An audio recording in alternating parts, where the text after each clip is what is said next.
ન્યૂઝમાં આપનું સ્વાગત છે। વાઘોડિયા ખાતે 2 દિવસના પુરાણ સત્રનું આયોજન કરવામાં આવ્યું। વાઘોડિયા ખંડા રોડ પર આવેલ સ્થિત કાબરા ફાઉન્ડેશન દ્વારા સંચાલિત શ્રી સ્વામી ગોવિંદ દેવગિરી વેદ સંસ્કૃત મહાવિદ્યાલય અને ગુજરાત સંસ્કૃત સાહિત્ય એકેડમી ગાંધીનગરના સંયુક્ત ઉપક્રમે તારીખ 10 જાન્યુઆરી 2025 અને 11 જાન્યુઆરી 2025 એમ 2 દિવસનું પુરાણ સત્રનું આયોજન કરવામાં આવ્યું। આ કાર્યક્રમના ઉદ્ઘાટન સત્રમાં મુખ્ય અતિથિ સ્વરૂપે સુપ્રસિદ્ધ ભાગવત કથાકાર જિગ્નેશ દાદા પધાર્યા હતા, જેમાં વાઘોડિયા સંસ્કૃત મહાવિદ્યાલયમાં અભ્યાસ કરતા વૈદિક ઋષિકુમારોના જ્ઞાનવર્ધન માટે પુરાણ સત્ર સાથે શ્રીમદ ભાગવત મહાપુરાણ અંતર્ગત વિવિધ સ્તુતિઓ પર પધારેલા વિદ્વાનો દ્વારા છાત્રોને વ્યાખ્યાન રૂપે માર્ગદર્શન આપવામાં આવ્યું। આ સત્રમાં વક્તા તરીકે વેરાવળથી ડોક્ટર નરેન્દ્રકુમાર પંડ્યા સાહેબ, નડિયાદથી ડોક્ટર અમૃતલાલ ભોગાયતા સાહેબ, ભરૂચથી હેમેન્દ્રભાઈ વ્યાસ સાહેબ, ગાંધીનગરથી ફૂલશંકર શાસ્ત્રીજી, અમદાવાદથી ડોક્ટર યોગેશભાઈ પંડ્યા અને ડોક્ટર કૃણાલભાઈ શાસ્ત્રીજી એમ 6 વિદ્વાનોએ પોતાના વિષયનું વ્યાખ્યાન રજૂ કર્યું।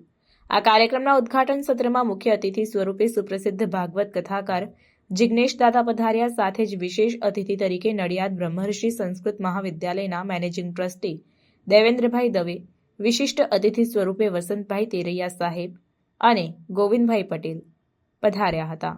મહાવિદ્યાલયના પ્રધાનાચાર્ય ડોક્ટર બાલકૃષ્ણ દવે એ જણાવ્યા મુજબ છાત્રોમાં વક્તૃત્વ પ્રતિભાનો વિકાસ થાય અને વિદ્વાનોના માર્ગદર્શન પ્રાપ્ત થાય તે હેતુથી આ સત્રનું આયોજન કરવામાં આવ્યું। આ સંપૂર્ણ સત્રના માર્ગદર્શક તરીકે નડિયાદ બ્રહ્મર્ષિ સંસ્કૃત મહાવિદ્યાલયના પ્રધાનાચાર્ય ડોક્ટર અમૃતલાલ ભોગાયતા સાહેબે પોતાનું પૂર્ણ માર્ગદર્શન અને સમય આપ્યો હતો। રિપોર્ટર શૈલેન્દ્ર પ્રજાપતિ સાથે cameraman Prakash Baria, India plus news, Waghodia. આજે શ્રી સ્વામી ગોવિંદ દેવગિરી વેદ સંસ્કૃત મહાવિદ્યાલય અને ગુજરાત સંસ્કૃત સાહિત્ય અકાદમીના સંયુક્ત ઉપક્રમે એક પુરાણ સત્રનું આયોજન કરવામાં આવ્યું, જેનો વિષય શ્રીમદ ભાગવત મહાપુરાણ અંતર્ગત વિવિધ સ્તુતિઓ હતી। તો આ પુરાણ સત્રની અંદર મુખ્ય વિશેષ અતિથિ તરીકે સુપ્રસિદ્ધ ભાગવત કથાકાર શ્રી જિગ્નેશ દાદા રાધે રાધે પધાર્યા। સાથે સાથે ગુજરાતના અનેક વૈદિક અને સંસ્કૃત મહાવિદ્યાલયના વિદ્વાનો જેમને અલગ અલગ વિષયો પર છાત્રોને માર્ગદર્શન આપ્યું। અહીંયા અભ્યાસ કરતા છાત્રોને વક્તૃત્વની અંદર એક માર્ગદર્શન પ્રાપ્ત થાય અને સાથે સાથે પુરાણોનું જ્ઞાન પ્રાપ્ત થાય તે વિષય પર આ ભાગવત મહાપુરાણની અંદર જે સ્તુતિઓ આવી છે, જેમ કે વિષ્મ સ્તુતિ છે, ધ્રુવ સ્તુતિ છે, પ્રહલાદ સ્તુતિ છે, એવી અનેક સ્તુતિઓ પર આ પધારેલા બધા મહાનુભાવો દ્વારા માર્ગદર્શન આપવામાં આવશે। આ સંપૂર્ણ આયોજન મહાવિદ્યાલયમાં કરવામાં આવ્યું છે, જેના માર્ગદર્શક તરીકે નડિયાદ સંસ્કૃત મહાવિદ્યાલય બ્રહ્મર્ષિ સંસ્કૃત મહાવિદ્યાલયના પ્રધાનાચાર્ય ડોક્ટર અમૃતલાલ ભોગાયતા સાહેબ હતા। શ્રી કૃષ્ણાય વયમ નમઃ। स्वामी गोविंद देव गिरी महाराज वेद संस्कृत विद्यालय वाघोडिया के तत्वाधान में यहाँ के प्रधानाचार्य डॉक्टर बालकृष्ण भाई के परम सद विचार से 2 दिन का ये पुराण सत्र का आयोजन हुआ।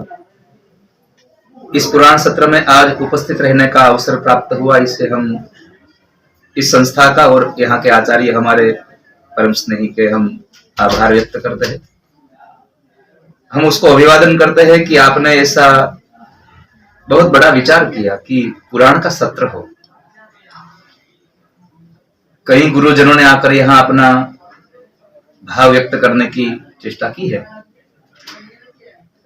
जो गुरुजन लोग अपने पास उनके विद्या काल में, अध्ययन काल में जो कुछ प्राप्त किया है, जो कुछ अनुभव किया है, उनमें से सारे ग्रंथों में से कुछ ना कुछ अर्क निकाल कर यहाँ पर दे रहे हैं।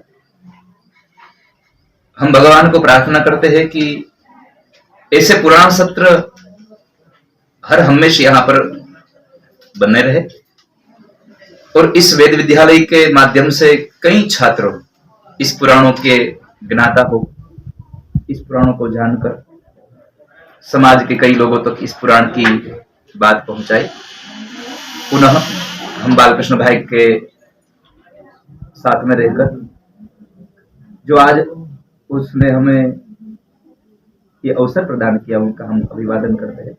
पुराणों की बात, इतिहासों की बात, हमारे ग्रंथों की बात जने जने गहरे गहरे तक पहुंचे, ऐसा सदविचार उसका ये सराहनीय है। पुनः इस पुराण सत्र से सभी का कल्याण हो, ऐसी हम मंगल शुभकामना के साथ सभी का सादर स्वीकार। राधे राधे।